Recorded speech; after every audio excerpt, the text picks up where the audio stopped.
কি খাচ্ছিস চিংড়ি মাছ? তাজিন কি খাচ্ছিস? আপু চিংড়ি মাছ। প্রথমবার কাঁকড়া খাবো। দিস ইজ কাঁকড়া।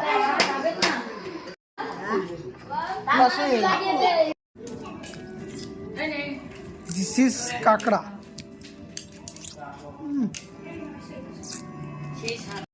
জীবনে প্রথমবারের মতো কাঁকড়া তাই তুই নতুন করে এবার ইমপ্রেশন দিচ্ছিস। কেমন খাইতে? একদম জান্নাত, জান্নাত তুমি কাঁকড়া খাচ্ছ? তুমি দেখো আমাদের কিভাবে কাঁকড়া খেতে হয়। হ্যাঁ যদি দাঁত দিয়ে না, যদি দাঁত নেয় শক্ত না, তারা একটা সামনে